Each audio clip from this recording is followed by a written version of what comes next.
Olá, tudo bem? Aqui é o Lauro e você está no canal Desmorto. E hoje a gente vai falar de um filme que saiu recentemente na Netflix. Estamos falando de Amor e Monstros.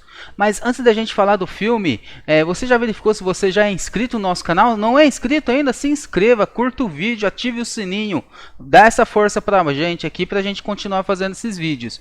Bom, uma coisa interessante desse filme, pra gente estar falando primeiro, é que ele foi lançado, na verdade, ano passado, em 2020, nos cinemas. Tinha alguns serviços de streaming também. Só que agora, dia 14 de abril de 2021, que ele saiu internacionalmente na Netflix. Antes ele estava só nos Estados Unidos, em alguns outros locais assim, mas agora que ele foi lançado assim para o mundo inteiro pela Netflix. Então ele é um filme do ano passado, mas que agora a gente tem acesso. E, senhores, é um filme muito bom. É um filme bastante legal de assistir. E como eu coloquei até na capa, assim, é uma diversão monstruosa. É muito divertido o filme. O filme ele tem o título Amor e Monstros, né? Tem o protagonista com o ator do Dylan, eu acho que é essa a pronúncia, o Dylan O'Brien, que talvez vocês conheçam dos filmes Maze Runner. Mas o filme, vamos nos focar no filme. O filme é bastante divertido. Ele não é assim super cabeça, nem também é uma comédia idiota. Ele é um filme que se propõe a ser divertido e é isso que ele é. Mas está falando amor e monstro, então é muito romantismo, essas coisas. Não, amor não tem praticamente nada. O amor, a gente podemos colocar assim, é somente o motivador do nosso protagonista, dele sair do local que ele está e ir para outro local que é para encontrar a namorada que acabou se desencontrando nesse meio apocalíptico. Só explicando um pouco sobre o filme, havia um meteoro que estava indo para a Terra, ia provavelmente causar a extinção de toda a vida, e aí os países eles lançaram vários foguetes contra ele. E esses foguetes conseguiram destruir o meteoro, só que os foguetes tinham alguns contaminantes, alguma coisa, e isso acabou fazendo com que as criaturas de sangue frio, insetos, anfíbios, crustáceos, eles sofressem mutações, entre alguns ficarem gigantes, outros ficarem um pouquinho mais deformados. E é isso que aconteceu, e o mundo ele está dominado por essas criaturas, praticamente maioria insetos e alguns bem gigantes, assim, tamanhos assim que vai andando assim, de longe você pode ver eles, entre outros assim mais tamanhos de um caminhão, tamanho de um carro popular, entre outros assim. Por exemplo, a gente viu um Vorme bem grandão ali. O filme ele apresenta esses monstros assim, a humanidade ela já se passou um tempo considerável, a humanidade está praticamente escondida. A gente tem o nosso protagonista que ele se sente um tanto inútil lá, o pessoal trata ele super bem, tá? Tem muito ponto de humor nesse filme, mas não atrapalha, é um humor que não é bobo, não é um humor assim que dá vergonha alheia, não, é um humor bem legal assim do filme, é bem pontual, eu acredito eu assim, na minha opinião. Tem alguns momentos assim extremamente divertidos no sentido dos monstros. Não tem tanta morte nesse filme, tá? Não que ele seja assim para qualquer criancinha querer assistir assim, não, de forma alguma, mas ele não tem gore, ele não tem sangue vorrando para todo lado. Ele não é esse tipo de filme. Ele é um filme aventuresco, tá? Um filme assim tipo para você assistir com a família, que a família já tem um pouco, já seja tenha 12 anos ou um pouquinho mais assim, se for as crianças da casa. E ele é divertido, não tem cenas apelonas de sexo, nem tanto assim de violência assim extrema, mostrando desmembramento, essas coisas. O máximo que mostra é um monstro ou outro morrendo de forma meio fantasiosa, não, é meio assim explodindo, sendo cortado, esse tipo de coisa. Mas fora isso, é um filme super tranquilo de você assistir com a família.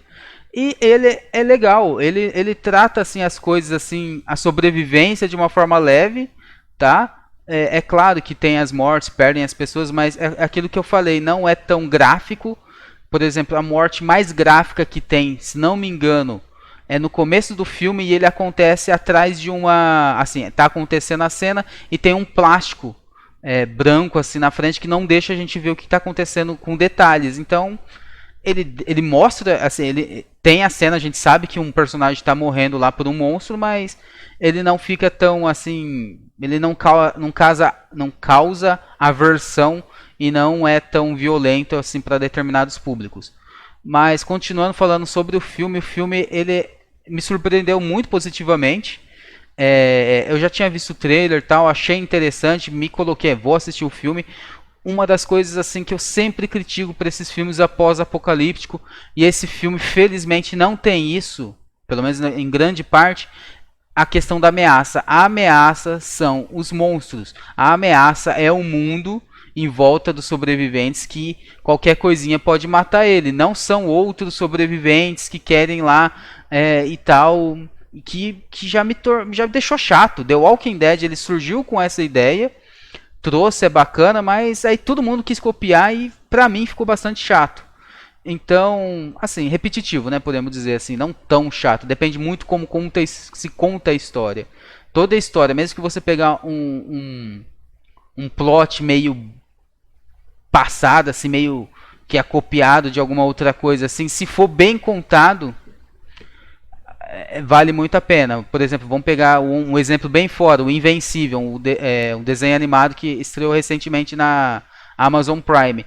Ele você pega assim que ele é bastante inspirado, por exemplo, no mundo assim da Liga da Justiça, tem os heróis, tal, mas ele conta de uma maneira diferente, né, com os heróis meio vilanescos assim, meio e tal, e não ele é bem contado. Até a animação é meio tosca, assim, se você considerar outras obras, mas ele é legal, ele se mantém pela história, ele deixa interessante. E a mesma coisa esse filme, ele te prende e o final dele te dá uma vontade assim de querer ver uma continuação.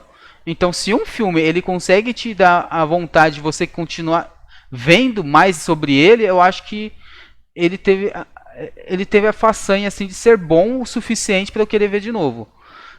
Bom, eu acho que eu me alonguei muito falando sobre o filme. Se você não viu ainda, vai ver Amor e Monstros. Não tem muito romantismo no filme, o amor só está no nome.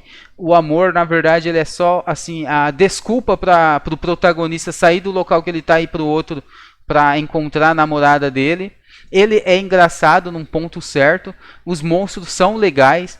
Se a gente for pensar num defeito, talvez seja que não tem monstros gigantescos, assim, porque talvez a gente está mal acostumado com Godzilla vs Kong, que saiu recentemente também, mas não tem monstros assim hiper gigantes. No comecinho a gente vê de relance esses monstros, mas no filme não aparece. Então, quem sabe numa sequência a gente tem um embate com um monstro gigante.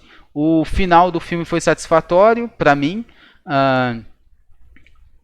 Aconteceu algumas coisas um tanto previsíveis, mas nada que estrague a experiência. Eu considero um filme extremamente divertido de ver e que vale muito a pena.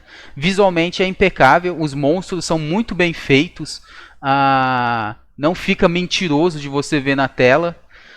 Os personagens são extremamente carismáticos. São poucos personagens assim que a gente possa assim nomear, mas são no ponto certo, assim. Os antagonistas que chegam em um determinado momento, assim, não tem muita personalidade, mas eles são rápidos. Então é uma ameaça rápida, se for ver assim, e acabou. E continua sendo a ameaça principal, os monstros. O que eu acho muito, muito positivo. Bom, é isso. Essa é a minha opinião. Espero que vocês tenham curtido essa conversa sobre Amor e Monstros. E lembrando, caso você não seja inscrito, não se esqueça de se inscrever no nosso canal, curtir o vídeo, ativar o sininho e tudo mais que você sabe. Comente, diga o que você achou desse filme. Você espera uma sequência? Tem alguma coisa que você não gostou dele? Bom, a gente se vê no próximo vídeo. Então, falou, até mais, tchau!